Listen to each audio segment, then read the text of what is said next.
आज हम बात करने वाले हैं एक ऐसे नाम की जो इस्लामी तारीख में सबसे ज्यादा दोहराया जाता है, अबू हुरैरा।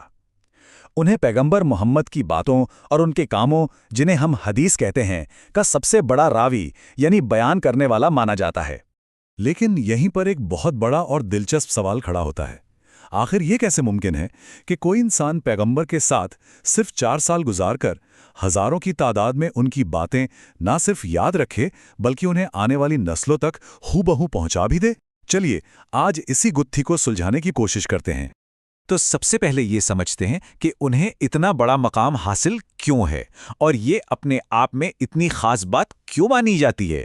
देखिए, उनकी विरासत और उनके निजी हालात में जमीन आसमान का फर्क था। एक तरफ वो इस्लामी परंपरा की एक मजबूत बुनियाद थे, एक ऐसा नाम जो हर कोई जानता है, और दूसरी तरफ वो एक गरीब यतीम नौजवान थे जो अपने कबीले से निकलकर मदीना भी काफी देर से पहुंचे थे। ये कहानी है एक ऐसे हीरो की जिसकी शायद किसी ने उम्मीद भी नहीं की थी। उनका किरदार इतना अहम था कि समझिए वो पैगंबर की परंपरा के लिए एक फिल्टर की तरह थे।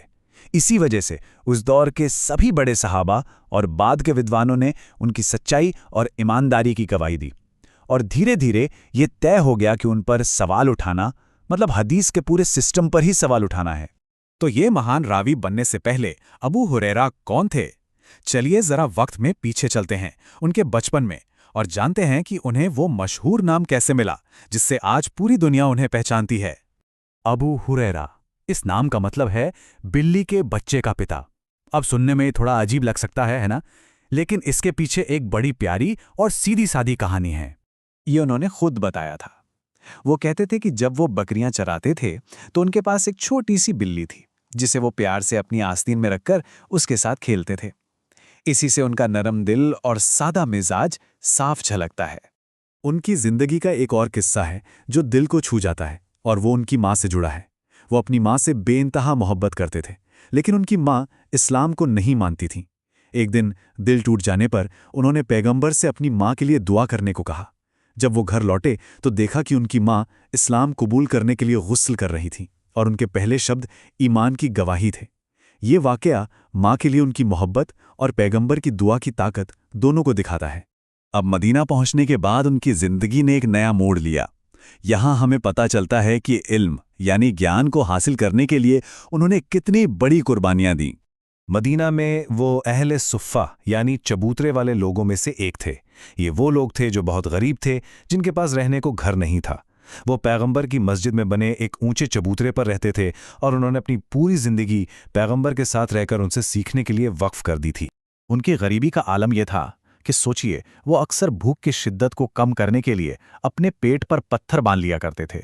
मतलब साफ था, उन्होंने अपनी बुनियादी ज़रूरतों से ऊपर पैगंबर की सोहबत और उनके इल्म को रखा। और इसी भूख और सब्र से जुड़ा है दूध के चमत्कार का वो मशहूर वाक़या। एक बार भूख से उनकी हालत बहुत ख़राब थी, तो पैगंबर ने उन्हें दूध का एक छोटा सा बर्तन दिया और कहा कि सुफ़्फ़ा के सभी लोगों को बुला लाओ। अबू हुरैरा ने उस छोटे से बर्तन से दर्जनों लोगों को दूध पिलाया, और सबके पेट भर जाने के बाद भी वो बर्तन वैसे का वैसा ही भरा हुआ था। तो ये सारी बातें हमें वापस उसी एक बड़े सवाल पर ले आती हैं।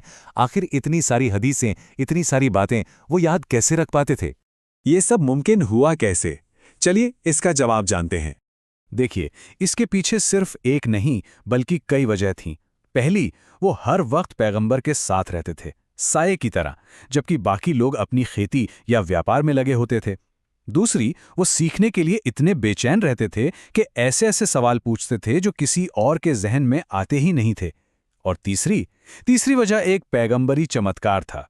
कहानी कुछ यूं है कि एक दिन उन्होंने पैगंबर से शिकायत की कि वो बहुत कुछ सुनते हैं लेकिन भूल जाते हैं।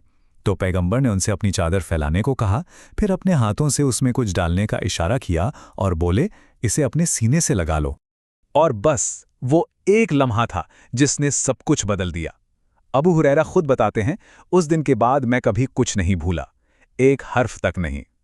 और उनकी ये जबरदस्त याददाश्त कोई कहीं सुनी बात नहीं है। सालों बाद इसे परखा भी गया। मदीना के गवर्नर मरवान ने एक बार उन्हें बुलाकर दिन भर उनसे हदीसें सुनी और अपने एक कातिब से छुपकर लिखवा ली। ठीक 1 साल बाद उन्होंने अबू हुरैरा को दोबारा बुलाया और वही हदीसें सुनाने को कहा। नतीजा, उन्होंने हर एक हदीस को बिल्कुल उसी तरतीब में सुना दिया, एक हर्फ भी इधर उधर नहीं हुआ। पैगंबर के दुनिया से जाने के बाद अबू हुरैरा की जिम्मेदारी और भी बढ़ गई। अब उनकी विरासत की कहानी शुरू होती है, एक ऐसी विरासत जो दौलत की नहीं बल्कि अल्फाज की थी। तो पैगंबर की असल विरासत क्या थी? क्या वो बाजार की चमक दमक और कारोबार था या फिर मस्जिद में मिलने वाला ज्ञान? इसी बात को अबू हुरैरा ने एक बड़े ही कमाल के अंदाज में लोगों को समझाया था। हुआ यूं कि एक बार उन्होंने देखा कि बाजार में बड़ी चहल पहल है, सब अपने अपने कामों में लगे हैं। तो वो जोर से चिल्लाए, अरे तुम लोग यहां हो, और वहां मस्जिद में पैगंबर की विरासत बट रही है। लोग ये सुनकर भागे भागे मस्जिद पहुंचे तो देखा कि वहां तो बस इल्म की यानी ज्ञान की महफिलें सजी थीं। और फिर वक्त के साथ वो खुद एक चलती फिरती लाइब्रेरी बन गए। पैगंबर की मस्जिद में जो सबसे बड़ा तालीम का हल्का मतलब जो लर्निंग सर्कल लगता था वो उन्हीं का होता था, जहां से आने वाली नस्लों ने पैगंबर की सुन्नतों को सीखा। उनकी कहानी हमें गहरे सवाल के साथ छोड़ जाती है। आखिर एक ऐसी विरासत के क्या मायने हैं जो पत्थरों की इमारतों में नहीं बल्कि उन अल्फाज में जिंदा रहती है जो एक सीने से दूसरे सीने, एक पीढ़ी से दूसरी पीढ़ी तक सफर करते हैं।